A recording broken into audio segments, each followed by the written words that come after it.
വളരെ അനുഗ്രഹീതമായ നല്ല രാത്രിക്കായി കർത്താവിനെ സ്തോത്രം ചെയ്യുന്നു.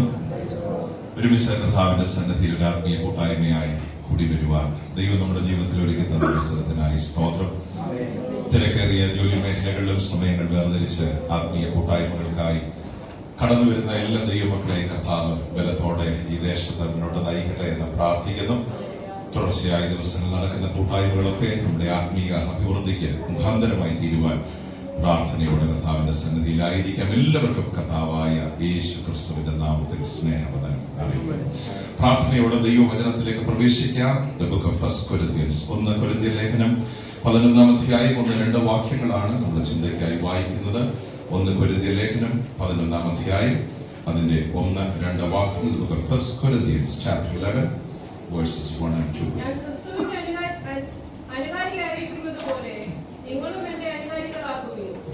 നിങ്ങൾ സകലത്തിലും എന്നെ ഓർക്കുകയും ഞാൻ നിങ്ങളെ ഏൽപ്പിച്ച കൽപ്പനകളെ പ്രമാണിക്കുകയും ചെയ്താൽ നിങ്ങളെ പുകഴ്ത്തും. വളരെ ചിന്തനീയമായ വേദഭാഗമാണ് ഈ ദിവസങ്ങളിൽ ആത്മീയ ചിന്തയ്ക്കായി നമ്മൾ വായിക്കുന്നത്.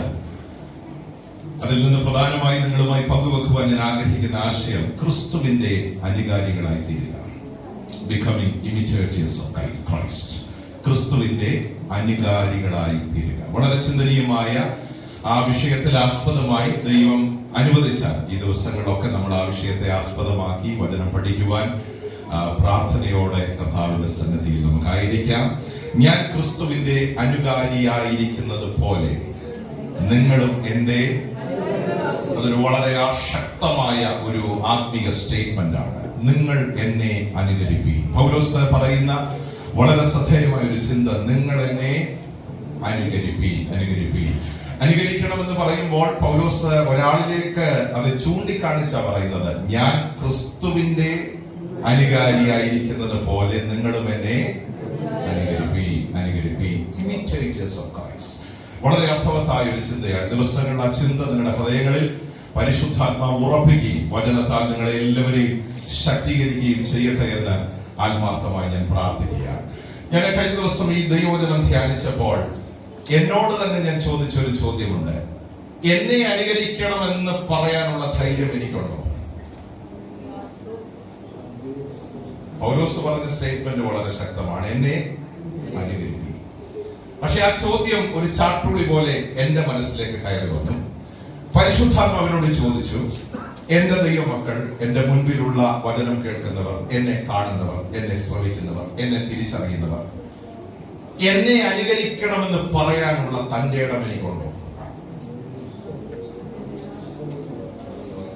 ഞാൻ ആ വചനം പഠിച്ചപ്പോൾ കർത്താവ് എനിക്ക് തന്ന നിയോഗം ആ നിലയിലേക്ക് എന്നെ വളർത്തിയെടുക്കണമെന്ന് ഈ ദിവസങ്ങളിൽ പ്രാർത്ഥിക്കുന്നു. ഒരു തികഞ്ഞ മാതൃകാ ജീവിതം, മറ്റുള്ളവർ അനുകരിക്കുന്ന, മറ്റുള്ളവർ പിന്തുടരുന്ന, ഇതൊരു യഥാർത്ഥ ദൈവ പൈതലാണെന്നും ഈ വ്യക്തി ഒരു ക്രിസ്തുവിന്റെ അനുകാരിയാണെന്നും നമ്മെ നോക്കി സമൂഹം പറയുന്ന സ്തോത്രം ഒരു ആത്മീക തലത്തിലേക്ക് ഇന്ന് രാത്രി ഈ ഹോളിനകത്ത് കൂടി വന്ന ദൈവജനത്തെ ദൈവം വളർത്തിയെടുക്കട്ടെ എന്ന് ഈ പ്രാർത്ഥനയുടെ ആദ്യ നിമിഷങ്ങൾ നമുക്ക് ഒരുമിച്ച് ദൈവസന്നിധിയിൽ പ്രാർത്ഥിക്കാം. എന്നെ അനുകരിക്കണം എന്നൊരു പദം നമുക്ക് അടുത്ത ദിവസങ്ങൾ ചിന്തിക്കാം. എന്നാൽ ക്രിസ്തുവിനെ അനുകരിക്കുക എന്നൊരു പദം ഇന്ന് രാത്രി നമുക്ക് ചിന്തിക്കാം. ഒരു നല്ല മാതൃകാ പുരുഷനെ നമ്മുടെ മുൻപിൽ പൗലോസ് വരച്ച് കാണിക്കുകയാണ്. ആരാണ് ആ മാതൃകാ പുരുഷൻ? ദൈവത്തിന്റെ സ്തോത്രം. വചനം ഇങ്ങനെയാണ് മാതൃകാ പുരുഷനെ പരിചയപ്പെടുത്തുന്നത്. 10,000ങ്ങളിൽ സുന്ദരനായ, വെണ്മയും ചുവപ്പുമുള്ള, ആർക്കും പകരം വെക്കാൻ കഴിയാത്ത ഒരു വ്യക്തിത്വത്തെ പൗലോസ് നമ്മുടെ മുൻപിൽ വരച്ച് കാണിക്കുക. എന്നിട്ട് പറയുക, ക്രിസ്തുവിനെ അനുകരിപ്പീൻ. Be followers of Christ. ക്രിസ്തുവിനെ അനുകരിക്കുന്നവരായി നമ്മൾ. ഈ വചനം ധ്യാനിച്ചപ്പോൾ എന്റെ മനസ്സിലൂടെ കടന്നു വന്നൊരു ചിന്ത നിങ്ങളോട് ഞാൻ പറയാം. ഒരു മനുഷ്യൻ ആരാണെന്ന് നമുക്ക് വിലയിരുത്താൻ കഴിയുന്നത് ഒരു പ്രതിസന്ധിയുടെ മധ്യത്തിൽ. ഞാൻ യഥാർത്ഥത്തിൽ ആരാണെന്ന് മറ്റുള്ളവർ തിരിച്ചറിയുന്നത് ഒരു പ്രതിസന്ധിയുടെ മധ്യത്തിൽ. സാഹചര്യങ്ങളൊക്കെ അനുകൂലമായി പോകുമ്പോൾ ചിരിക്കാൻ എളുപ്പമാണ്, കൈയടിക്കാൻ എളുപ്പമാണ്, സന്തോഷിക്കാൻ എളുപ്പമാണ്, മറ്റുള്ളവരെ എൻകറേജ് ചെയ്യാൻ എളുപ്പമാണ്. ഞാൻ നിങ്ങൾക്ക് വേണ്ടി പ്രാർത്ഥിക്കാമെന്ന് പറയാനും എളുപ്പമാണ്. പക്ഷെ നമ്മിലുള്ള നാം ആരാണെന്ന് പലപ്പോഴും തിരിച്ചറിയുന്നത് നമ്മുടെ ജീവിതത്തിന്റെ തകർച്ചകളിൽ. ശ്രദ്ധിച്ചു കേൾക്കണമേ.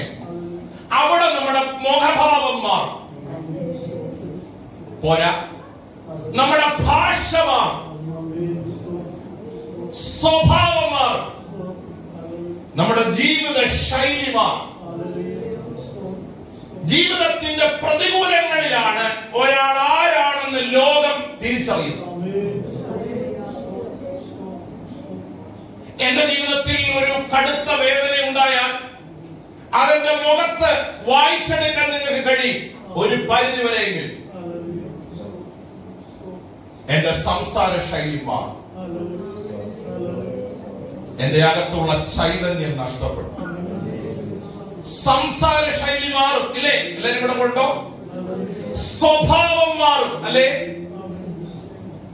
പക്ഷെ നിങ്ങളൊന്ന് ശ്രദ്ധിച്ചേ, ഇന്ന് രാത്രി ഞാൻ വരച്ചു കാണിക്കാൻ പോകുന്ന വ്യക്തിയുടെ യഥാർത്ഥ സ്വഭാവം വെളിപ്പെട്ടത് ജീവിതത്തിന്റെ പ്രതിസന്ധിയിലാണ്.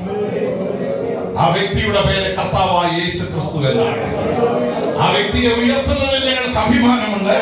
ആ വ്യക്തിയെ ഇന്ന് രാത്രി ഈ ഹോളിൽ ഹല്ലേലൂയ ശക്തിയോടെ ആരാധിക്കുന്നതിൽ ഞങ്ങൾക്ക് അഭിമാനമുണ്ട്. മറ്റാർക്കും പകരം വെക്കാൻ കഴിയാത്ത ആ നാമത്തെ ഇന്ന് രാത്രി ഞങ്ങളുടെ നാമം കൊണ്ട് ഉയർത്തുന്നതിൽ ഞങ്ങൾക്ക് അഭിമാനമുണ്ട്. യേശു ക്രിസ്തു എന്നൊരു വ്യക്തിയുടെ 33.5 വർഷം നീണ്ട ഒരു കൊച്ചു ജീവിതത്തിന്റെ അവസാന ഘട്ടത്തിലേക്ക് ഇന്ന് രാത്രി നിങ്ങളുടെ ശ്രദ്ധയെ ഞാൻ ക്ഷണിക്കുന്നു. 33.5 വയസ്സ് വരെ ഭൂമിയിൽ ജീവിച്ച ഒരു വ്യക്തി, ഒരു മനുഷ്യൻ, ഒരു ചരിത്ര പുരുഷൻ, ആരുമായിക്കൊള്ളട്ടെ, യേശു ക്രിസ്തു എന്നൊരു വ്യക്തി. ആ വ്യക്തിയുടെ അവസാന സമയങ്ങൾ തന്റെ ജീവിതത്തിലെ ഏറ്റവും വെല്ലുവിളി നിറഞ്ഞൊരു ഘട്ടമായി. യേശുവിന്റെ വാക്കുകളിൽ തന്നെ അത് രേഖപ്പെടുത്തിയിട്ടുണ്ട്. എന്റെ ദൈവമേ നീ എന്നെ കൈവിട്ടത് എന്ത് എന്ന് പറഞ്ഞ് നിലവിളിച്ച ഒരു ഘട്ടം. അതൊരു വേദന തന്നെയാണ്. യഹൂദന്മാരുടെ കയ്യിൽ ഈ വ്യക്തിയെ ലഭിച്ചു. എന്തൊക്കെ അവർക്ക് ചെയ്യാൻ കഴിയുമോ അവരെല്ലാം അത് യേശുവിനോട് ചെയ്യും. മുഖത്തവർ തുപ്പി, കാർക്കിച്ചു തുപ്പി, മുഖത്തെ രോമങ്ങൾ പിച്ചിപ്പറിച്ചു, പുറം ഉഴവുചാല് പോലെ അടിച്ചു. ഒരു മനുഷ്യനെ എങ്ങനെ ക്രൂരമായി മർദ്ദിക്കാമോ, അവരുടെ ഹൃദയ സുഖത്തിന് എന്തൊക്കെ ചെയ്യാമോ അതെല്ലാം അവർ ചെയ്തു. പക്ഷെ അവിടെയാണ് ഇന്ന് രാത്രി ഞങ്ങൾ പ്രസംഗിക്കുന്ന കർത്താവിന്റെ യഥാർത്ഥ സ്വഭാവം വെളിപ്പെടുന്നത്. നിങ്ങളൊന്ന് ശ്രദ്ധിച്ചേ, 5 കോടതികളിൽ മാറി മാറി വിസ്തരിച്ച ഒരു കർത്താവാണ് യേശു. ഹന്നാവിന്റെ മുൻപിൽ, കയ്യപ്പാവിന്റെ മുമ്പിൽ, പീലാത്തോസിന്റെ മുൻപിൽ, ഹേരോദാവിന്റെ മുൻപിൽ, സതികളെ സിംഹത്തിനെയും സംഘത്തിന്റെ മുൻപിൽ 5 കോടതികളിൽ യേശുവിനെ മാറി മാറി വിസ്തരിച്ചു. പക്ഷെ അഭിമാനത്തോട് ഇന്ന് രാത്രി എനിക്ക് പറയാൻ കഴിയും, എല്ലാ കോടതികളുടെ വിധിയും ഒരുപോലായിരുന്നു. അതിന്റെ അവസാനത്തെ കോടതിയുടെ ലാസ്റ്റ് സെന്റൻസ് ഇങ്ങനെ എഴുതി: അവനിൽ ഒരു കുറ്റവും ഞങ്ങൾ കാണുന്നില്ല. ശ്രേഷ്ഠമായി, അവനിൽ ഒരു കുറ്റവും ഞങ്ങൾ കാണുന്നില്ല. നിങ്ങളൊന്ന് ശ്രദ്ധിച്ചേ, മാറി മാറി വിസ്തരിച്ചിട്ട് 5 കോടതികൾക്ക് ഒരു ചെറിയ കുറ്റം പോലും കണ്ടുപിടിക്കാൻ കഴിയാത്ത ഒരു വ്യക്തിയാണ് യേശു. ആ യേശുവിനെ ഉയർത്തുന്നതിൽ ഇന്ന് രാത്രി ഞങ്ങൾക്ക് അഭിമാനമാണ്. പൗലോസ് ഈ വാക്ക് പറയാൻ കാര്യം, നിങ്ങൾ എന്നെ അനുകരിക്കണം. എന്തുകൊണ്ട്? ഞാൻ ക്രിസ്തുവിന്റെ അനുകാരിയാണ്. ഹല്ലേലൂയ. ഇന്ന് രാത്രി വചനം കേൾക്കുന്ന ദൈവമക്കളോട്, ശ്രോതാക്കളോട് ഞാൻ ഒരു കാര്യം വിളിച്ചു പറയട്ടെ. അനുകരണീയമായ ഒരു ജീവിത ശൈലി പ്രാപിക്കുന്നതാണ് നമ്മുടെ ജീവിതത്തിന്റെ ഏറ്റവും വലിയ ഭാഗ്യം എന്ന് പറയുന്നത്. വിസ്താരത്തിന്റെ മുൻപിൽ യേശുവിനെ ഒന്നും ചെയ്യാൻ കഴിഞ്ഞില്ല. കുറ്റമില്ലാത്തൊരു മനുഷ്യനായി അവർ കണ്ടെത്തി. അവസാനം ഏറ്റവും ലാസ്റ്റ് ഗവർണർ എന്നറിയപ്പെടുന്ന അധികാര കേന്ദ്രം പീലാത്തോസിന്റെ മുൻപിൽ യേശുവിനെ കൊണ്ടുവന്നു. വെള്ളത്തിൽ കൈ കഴുകി ആ മനുഷ്യനും പറഞ്ഞു, ഇവനിൽ ഞാൻ ഒരു കുറ്റവും കാണുന്നു. കുറ്റം ചെയ്യാതിരുന്നിട്ടും അവനെ ക്രൂശിക്കണമെന്ന് ഒരു കൂട്ടം ജനം നിലവിളിച്ചു. നിലവിളിക്ക് മുൻപിൽ അധികാര കേന്ദ്രങ്ങൾ വഴങ്ങി. Praise the Lord. ശാപം പിടിച്ച ഒരു മരത്തിന്മേൽ, ഒരു ക്രൂശിന്മേൽ യേശുവിനെ ക്രൂശിച്ചു. കുറ്റമൊന്നും ചെയ്യാതിരുന്നിട്ടും പാപമില്ലാതിരുന്നിട്ടും യേശുവിനെ ക്രൂശിച്ചു. നിങ്ങൾ ശ്രദ്ധിച്ചേ, നമ്മൾ ചെയ്ത ഒരു ശിക്ഷയ്ക്ക് തെറ്റ് കിട്ടിയാൽ നമ്മൾ ക്ഷമിക്കും. പക്ഷെ നമ്മൾ ചെയ്യാത്ത ഒരു കുറ്റത്തിന് നമ്മൾ വേദനിച്ചാൽ അതൊരു വേദന തന്നെ. നിങ്ങളൊക്കെ ഓഫീസുകളിൽ ജോലി ചെയ്യുന്നവര്, കുഞ്ഞുങ്ങളെ, നിങ്ങളൊക്കെ വീടിൽ വളരുന്നവര്, നമ്മൾ ചെയ്ത ഒരു തെറ്റിന് അടി കൊണ്ടാൽ ചിലപ്പോൾ കുഞ്ഞുങ്ങൾ ക്ഷമിക്കും. പക്ഷെ ചെയ്യാത്ത കുറ്റത്തിന് അവരെ ശിക്ഷിച്ചാൽ അതെന്നും അവരുടെ മനസ്സിൽ ഒരു വേദനയായി. നിങ്ങളത് മറക്കുമോ? എന്റെ കൂടെ ഉണ്ടോ?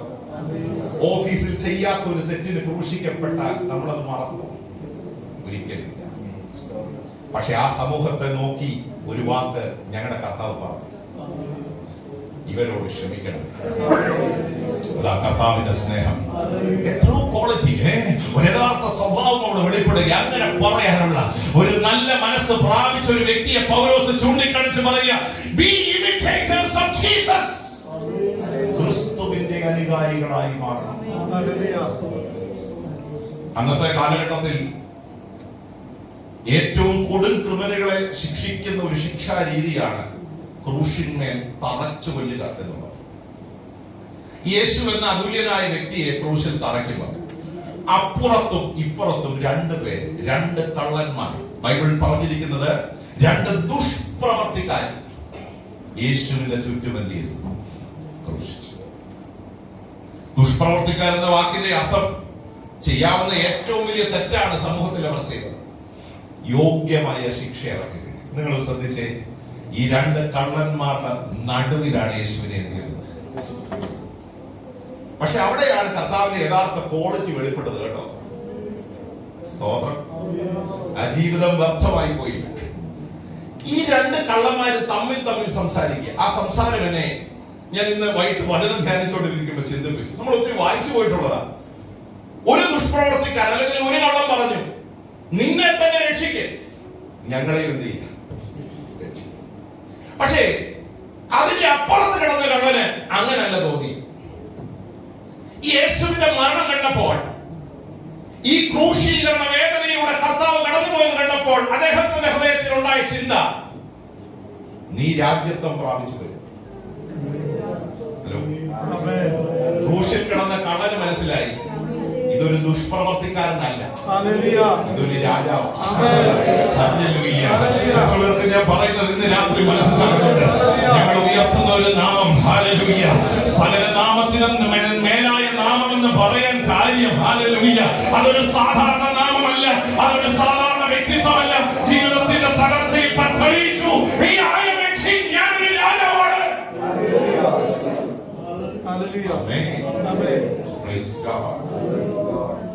നീ രാജ്യത്വം പ്രാപിച്ചു വരുമ്പോ എന്നെയും കൂടെ ഓർക്കണമേ. നിങ്ങൾ ശ്രദ്ധിച്ച്, ക്രൂശിൽ ഈ വേദന പിടഞ്ഞ് സഹിക്കുമ്പോഴും കള്ളന്മാർക്ക് ഒരു കാര്യം മനസ്സിലായി, ഞങ്ങളുടെ നടുക്ക് കിടന്ന് മരിക്കുന്ന നിലവിളിക്കുന്ന വ്യക്തി ഒരു നീതിമാനായ മനുഷ്യനാണ്, അവൻ രാജാവാണ്. പ്രിയരെ, ഇന്ന് രാത്രി സ്നേഹത്തോടെ ഒരു കാര്യം പറയാം. ഈ ലോകത്ത് അധികം വൈകാതെ സംഭവിക്കാൻ പോകുന്ന ഏറ്റവും വലിയ കാര്യം മുല്ലപ്പെരിയാർ ഡാം പൊട്ടുന്നതോ ഇവിടെ ഉണ്ടാകാൻ പോകുന്ന ഒരു ലോകമഹായുദ്ധമോ ഒന്നുമല്ല. അധികം വൈകാതെ സംഭവിക്കാൻ പോകുന്ന ഏറ്റവും വലിയ പ്രക്രിയ, രാജാവായി ഒരുവൻ നീതിയോടെ ഈ ഭൂമിയെ ഭരിക്കാൻ കഴിയും. ഞങ്ങളെല്ലാം ആ പ്രതീക്ഷയോടെ കാത്തിരിക്കുന്നവരാണ്. കർത്താവ് തൻ ഗംഭീരനാദത്തോടും പ്രധാന ദൂതന്റെ ശബ്ദത്തോടും ദൈവത്തിന്റെ കാഹളത്തോടും കൂടെ സ്വർഗത്തിൽ നിറങ്ങി വരും. മരിച്ചവർ അക്ഷയരായി ഉയർത്തെഴുന്നേൽക്കും. അടുത്തത് പറഞ്ഞ്, പിന്നെ ജീവനോടെ ശേഷിക്കുന്ന അവനോടുകൂടെ കർത്താവിനെ എതിരേൽപ്പാൻ മേഘങ്ങളിൽ എടുക്കപ്പെടും. നമ്മളതിന് തയ്യാറായിട്ടുണ്ടോ? ഈ രാജ്യത്വത്തെ കുറിച്ചുള്ള, രാജാവിനെ കുറിച്ചുള്ള ചിന്ത അകത്ത് കയറിയപ്പോ കള്ളൻ കർത്താവിനോട് പറയുക, എന്നെ കൂടെ എന്ത് ചെയ്യണം? ഓർക്കണം. സിമ്പിൾ ആയിട്ടാവും. പക്ഷെ അവിടെ കർത്താവിന്റെ മറുപടി, ഇന്ന് നീ എന്നോട് കൂടെ പർദീസയിൽ. സ്തോത്രം. ക്രിസ്തുവിനെ അനുകരിച്ചാലുള്ള ഏറ്റവും വലിയ അനുഗ്രഹം നാളെ വെളിപ്പെടാൻ പോകുന്ന ഒരു പർദീസയാണ്. ഹല്ലേലൂയ. ഇന്ന് രാത്രി ഇവിടെ നിന്ന് വചനം പ്രസംഗിക്കുമ്പോൾ എന്നെ ചലിപ്പിക്കുന്നത് നാളെ ലഭിക്കുന്ന ഒരു പ്രൊമോഷനോ, ഈ ലോകത്ത് ലഭിക്കാൻ പോകുന്ന ഏതെങ്കിലും ഒരു സാമ്പത്തിക നന്മയോ കുടുംബപരമായ നന്മയോ അല്ല.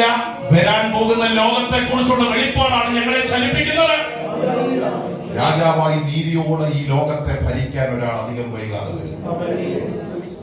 നിങ്ങൾ ശ്രദ്ധിച്ച്, ജീവിതത്തിന്റെ തകർച്ചയിലും ഞാൻ രാജാവാണെന്ന് തെളിയിച്ച ഒരു വ്യക്തിയാണ് ഞങ്ങളുടെ കർത്താവ്.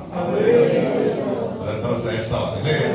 ഓ, അതെത്ര ഉന്നതമായ ഒരു പദവിയാണ്. അതോർത്ത് ഞാൻ ദൈവത്തിന് സ്തോത്രം ചെയ്യുകയാണ്. ഈ കർത്താവിന്റെ ക്രൂശീകരണത്തെ കുറിച്ചൊക്കെ ഞാൻ ഇങ്ങനെ വായിച്ചു വന്നപ്പോൾ എന്നെ ചിന്തിപ്പിച്ച ചില കാര്യങ്ങൾ അതിനകത്ത് പരിശുദ്ധാത്മാവ് രേഖപ്പെടുത്തി കേട്ടോ. സ്തോത്രം. ഈ കർത്താവ് അലറിക്കരഞ്ഞുകൊണ്ട് കാൽവറി ക്രൂശന്മേൽ ആ അവസാന തുള്ളി രക്തം വരെയും ഊറ്റി തന്ന് ആ കാൽവറിയിൽ മരിക്കുന്നത്. ഈ മരണം കണ്ട ഒരു വ്യക്തി, ഒരു ശതാധിപൻ, അദ്ദേഹം കർത്താവിനെ കുറിച്ച് പറഞ്ഞൊരു സാക്ഷ്യം, അദ്ദേഹം സാക്ഷാൽ നീതിമാനായി. മാറി മാറി 5 കോടതികൾ വിസ്തരിച്ചിട്ടും കുറ്റം കണ്ടെത്താത്ത ഒരു വ്യക്തി, ക്രൂശിൽ കിടന്നപ്പോൾ കള്ളന്മാർ ഐക്യകണ്ഠേന ഇവൻ രാജാവാണെന്ന് പറഞ്ഞ വ്യക്തി, മരിച്ചപ്പോൾ ഒരു വ്യക്തി അത് കണ്ടുകൊണ്ട് വിലയിരുത്തി ഇവൻ സാക്ഷാൽ നീതിമാനായി. എത്രയോ ലോക നേതാക്കളെ നമ്മൾ കണ്ടിട്ടുണ്ട്.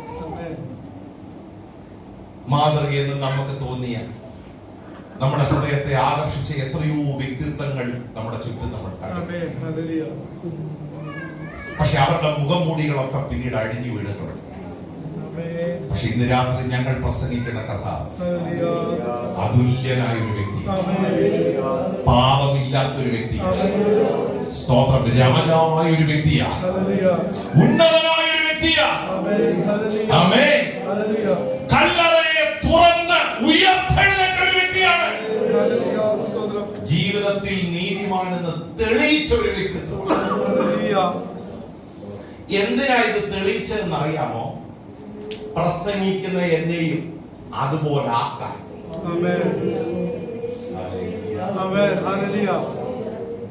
നമ്മയും ആ ലെവലിൽ ഉയർത്തിയെടുക്കാൻ ഈ ദിവസങ്ങളിൽ കർത്താവ് നമ്മെ കുറിച്ച് ആഗ്രഹിക്കുന്നു. നല്ല സാക്ഷ്യം പ്രാപിച്ചവരായി ഈ തലമുറയിൽ നമ്മൾ മാറും. ദൈവം നമ്മെ കുറിച്ച് ഏറ്റവും സന്തോഷിക്കുന്ന ഒരു സാക്ഷ്യം കൂടെ പറയാം. ഈ കർത്താവായ യേശു ക്രിസ്തു സ്നാനപ്പെട്ട് യോർദാനിൽ കയറുമ്പോൾ അവിടെ എഴുതിയിരിക്കുന്ന ഒരു വാക്ക് സ്വർഗം തോന്നും. നമുക്കത് കാണാതെ അവിടെ വെളിപ്പെട്ട ഒരു ശബ്ദമുണ്ട്, this is my beloved son, ഇവൻ എന്റെ പ്രിയപുത്രൻ, ഇവനിൽ ഞാൻ. ഇന്ന് രാത്രി ഈ വചനം കേൾക്കുമ്പോൾ ഒരു ആഹ്വാനം, പ്രസംഗിക്കുന്ന എന്നെ പോലെ ആകാനല്ല, ഞാൻ പ്രസംഗിക്കുന്ന കർത്താവിനെ പോലെ ആകാൻ. നിങ്ങൾ ഓർത്തോ, ഈ ലോകത്ത് ആരൊക്കെ നിങ്ങൾക്ക് മാതൃകയായാലും നാളുകളിൽ ചിലപ്പോൾ അവരെ ഓർത്ത് നിങ്ങൾ കരയും. പക്ഷെ കരയാൻ സാധ്യതയില്ലാത്ത ഒരാളെ ഉള്ളൂ, മാതൃകയാക്കാൻ കൊള്ളാവുന്ന ഒരാളെ ഉള്ളൂ.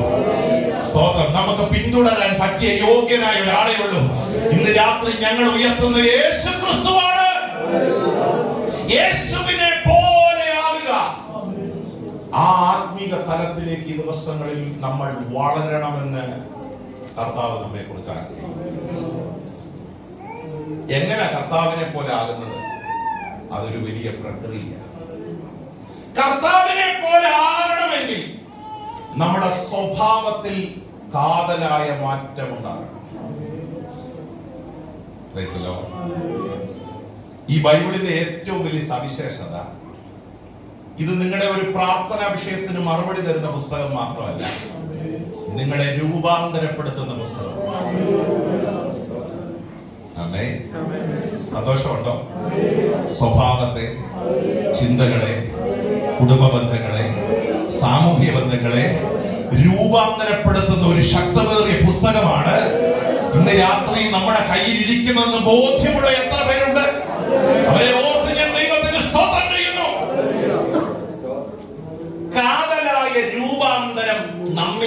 വെളിപ്പെടേണ്ടത് നമ്മിൽ തന്നെ. നമ്മളെ വ്യത്യസ്തനായ ഒരു മനുഷ്യനാക്കി മാറ്റണം. പൗലോസ് അതിന് ഉപയോഗിക്കുന്ന ഒരു പദം ക്രിസ്തുവിൽ ഒരു പുതിയ സൃഷ്ടി, A new creation in Christ. ക്രിസ്തുവിൽ നമ്മളെ ആരാക്കി തീർക്കണം? ഒരു പുതിയ സ്തോത്രം. യേശു ക്രിസ്തുവിന്റെ സന്നിധിയിലേക്ക് ഇന്ന് രാത്രി കടന്നു വന്ന ഓരോ വ്യക്തിയോടും എനിക്ക് പറയാനുള്ള നിയോഗം, ആരെ പോലെ ആകണം? യേശുവെ പോലെ ആകണം. അദ്ദേഹം ഒരു മാതൃകാ പുരുഷനാണ്. അദ്ദേഹം ഒരു ചരിത്ര പുരുഷനാണ്. സ്വഭാവം കൊണ്ട് അത് തെളിയിച്ച ഒരു വ്യക്തിയാണ്. ഇന്ന് രാത്രി വചനത്തിൽ നിന്ന് അധികാരത്തോടെ നമുക്ക് പറയാൻ കഴിയും, ആരെ പോലെ ആകണം. കൊച്ചു ക്ലാസ്സുകളൊക്കെ പഠിക്കുമ്പോ കുഞ്ഞുങ്ങളോട് ടീച്ചർമാര് ചോദിക്കും, വലുതാകുമ്പം ആരാകണം? ഇല്ലേ? നമ്മുടെ കൊച്ചു ക്ലാസ്സുകളിൽ അതിന്റെ ആൻസർ നമ്മൾ പറഞ്ഞിട്ടില്ലേ? എല്ലാവരും ഇവിടെ ഉണ്ടോ? സ്കൂളിൽ പഠിച്ച എത്ര പേരുണ്ട്? നമ്മൾ പല ആൻസറും പറഞ്ഞിട്ടുണ്ട്. പക്ഷേ ആ പല ആൻസറും പോലും നമ്മൾ ആയില്ല. എല്ലാവരും ഇവിടെ ഉണ്ടോ? പൈലറ്റ് ആകണമെന്ന് പറഞ്ഞവരുണ്ട്. കൂടെ ഉണ്ടോ? എയർ ഹോസ്റ്റസ് ആകണമെന്ന് പറഞ്ഞവരുണ്ട്.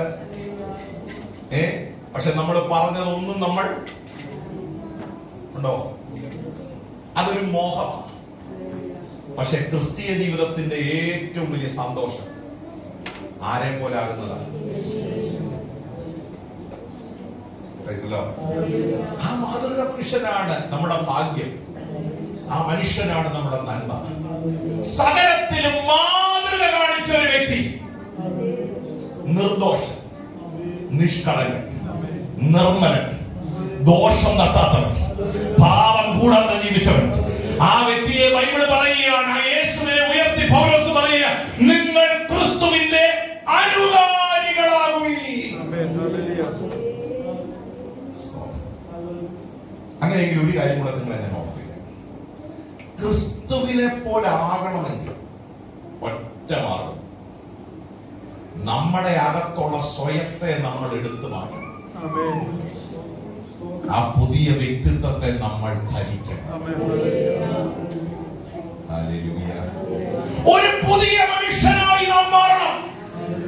ഒരു പുതിയ സ്വഭാവത്തിനുടമയായി നമ്മെ തീർക്കണം. നമ്മുടെ സ്വഭാവത്തെ രൂപാന്തരപ്പെടുത്താൻ കഴിയുന്നത് ഒന്നും ഈ ലോകത്തില്ല. മനസ്സിലായോ? നമ്മുടെ ജോലിക്ക് മാറ്റം വരുത്താൻ പഠനത്തിന് കഴിയും. നമ്മുടെ സംസ്കാരത്തിന് മാറ്റം വരുത്താൻ പഠനത്തിന് കഴിയും. ഭാഷാ ശൈലികൾക്ക് മാറ്റം വരുത്താൻ പഠനത്തിന് കഴിയും. ഈ ലോകത്തിലെ ട്രെയിനിങ്ങൾക്ക് കഴിയും. പക്ഷെ നമ്മുടെ സ്വഭാവത്തെ രൂപാന്തരപ്പെടുത്താൻ ലോകത്താർക്കും കഴിയും. ഞാനൊരു കാര്യം പറയാം, നമ്മുടെ സ്വഭാവം മാറണമെങ്കിൽ ആര് തീരുമാനിക്കണം? എന്റെ കൂടെ ഒന്ന് വന്നേ. ആര് തീരുമാനിക്കണം? Very good, correct. നമ്മൾ തന്നെ യേശുവെ പോലെ ആകണം. അതെല്ലാവർക്കും ആഗ്രഹമുള്ള കാര്യമാണ്. പക്ഷെ യേശുവെ പോലെ ആകണമെങ്കിൽ നമ്മൾ അല്ലാതാകണം. ഏതൊരു മനുഷ്യനിലും രണ്ട് തലമുണ്ട്. സൈക്കോളജി അതാ നമ്മളെ പഠിപ്പിക്കുന്നത്. ഒരു ഇന്നർ ബീയിങ് ഉണ്ട്, ഒരു അകമയുള്ള മനുഷ്യനുണ്ട്, പുറമേയുള്ള മനുഷ്യനുണ്ട്. എന്നെ നിങ്ങൾ കാണുന്നത് എന്റെ പുറമേയുള്ള മനുഷ്യനാണ്. പക്ഷെ എനിക്ക് മറ്റൊരു മുഖമുണ്ട്, അല്ലേ? എല്ലാവരും ഉണ്ടോ? ഉണ്ടെന്നാണോ ഇല്ലെന്നാണോ? എല്ലാരും പറഞ്ഞില്ല. ഉണ്ട്. പുറമേ കാണിക്കുന്ന ഒരു മനുഷ്യൻ, അകമയുള്ള ഒരു മനുഷ്യൻ. ഈ പുറമേയുള്ള മനുഷ്യനെ മാറ്റിയെടുക്കാൻ എന്ത് ചെയ്താൽ മതി? ബ്യൂട്ടി പാർലറിൽ പോയാൽ മതി. ഹലോ, പോരാ, കണ്ണാടിയുടെ മുമ്പിൽ നിന്നാ മതി. നമുക്ക് എന്തൊക്കെ ചെയ്ത് നമ്മുടെ പുറമേയുള്ള മനുഷ്യനെ മാറ്റിയെടുക്കാം.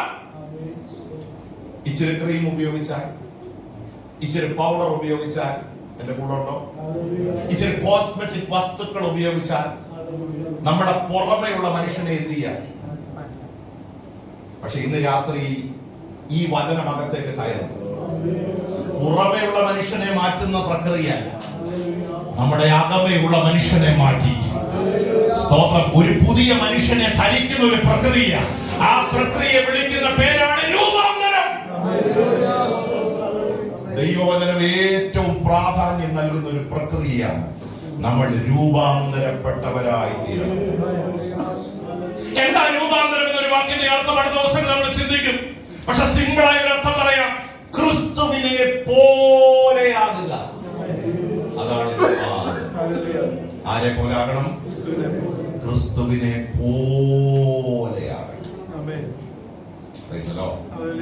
ക്രിസ്തുവിനെ പോലെയായാലേ മറ്റുള്ളവരുടെ മുൻപിൽ ക്രിസ്തുവിനെ വെളിപ്പെടുത്താൻ പറ്റും. മറ്റുള്ളവരാണ് ചോദിക്കുക, ഹൂ ഈസ് ക്രൈസ്റ്റ്? ക്രിസ്തു ആരാന്ന് ചോദിച്ചാൽ വാക്കുകളിലല്ല അത് വെളിപ്പെടുന്നത്, നമ്മുടെ ജീവിതത്തിൽ അത് വെളിപ്പെടുത്തും.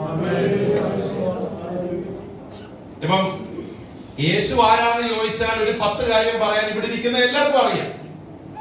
പക്ഷേ ജീവിതം കൊണ്ടത് തെളിയിക്കണം. Who is Christ? അങ്ങനെയുള്ളവരെ വിളിക്കുന്ന പേരാണ് ക്രിസ്തുവിന്റെ അനുകാരികൾ. ആരെ അനുകരിക്കണം? ക്രിസ്തുവിനെ. ചില നാളുകൾക്ക് മുമ്പ് ഞങ്ങളുടെ കുടുംബ പ്രാർത്ഥനയ്ക്ക് ഇരിക്കുമ്പോൾ എനിക്ക് 9 വയസ്സുള്ള ഒരു കൊച്ചുണ്ട്, ഒരു മോളുണ്ട്. കുടുംബ പ്രാർത്ഥനയ്ക്ക് ഇരിക്കുമ്പോൾ പ്രാർത്ഥനയുടെ നടുവിൽ ശ്രദ്ധിച്ച ഒരു കാര്യം, വൈഫ് മുട്ടയിലിരുന്ന് പ്രാർത്ഥിച്ചു. ഞാൻ ഇടയ്ക്കൊന്ന് ശ്രദ്ധിച്ചു. പക്ഷേ ഒരല്പം കഴിഞ്ഞപ്പം ഞാൻ കണ്ട ഒരു കാര്യം, അന്ന് 7 വയസ്സുള്ള ആ കൊച്ചൻ അമ്മ ഇരുന്നത് കണ്ട് മുട്ടയിലിരുന്നു. ഞങ്ങൾ രണ്ടുപേരും പറഞ്ഞില്ല, അങ്ങനെ ചെയ്യണമെന്ന് നിർബന്ധിച്ചില്ല.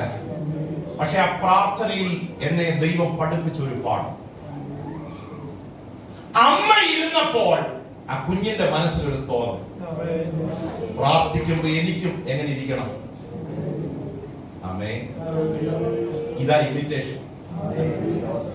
ഞാൻ ക്രിസ്തുവിന്റെ അനുകാരിയായിരിക്കുന്നത് പോലെ നിങ്ങളും എന്റെ. അങ്ങനെയെങ്കിൽ ഈ ദിവസങ്ങളിൽ എത്ര പേർക്കൊന്ന് പ്രാർത്ഥിക്കാൻ കഴിയും? അങ്ങയുടെ അനുകാരികളായി തീരാൻ ഞങ്ങൾക്ക് കൊതിയുണ്ടപ്പാ. ഞങ്ങൾക്ക് അതിനുള്ള ഒരു ആവേശമുണ്ടപ്പാ. ഞങ്ങളുടെ സ്വഭാവത്തെ രൂപപ്പെടുത്തണമേ, ഞങ്ങളുടെ വാക്കുകളെ രൂപപ്പെടുത്തണമേ, ഞങ്ങളുടെ ചിന്താമണ്ഡലങ്ങളെ രൂപപ്പെടുത്തണമേ.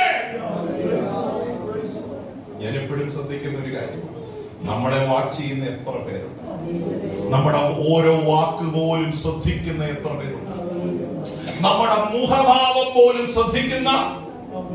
ഞാൻ എപ്പോഴും ഓർക്കുന്ന ഒരു കാര്യം, കർത്താവേ, ഞാൻ ഒരു വാക്ക് പറഞ്ഞാൽ എന്റെ മുഖത്തൊരു ഭാവം വെളിപ്പെട്ടാൽ ക്രിസ്തുവിനെ വെളിപ്പെടുത്താത്തത് ഒന്നും എന്റെ ജീവിതത്തിൽ.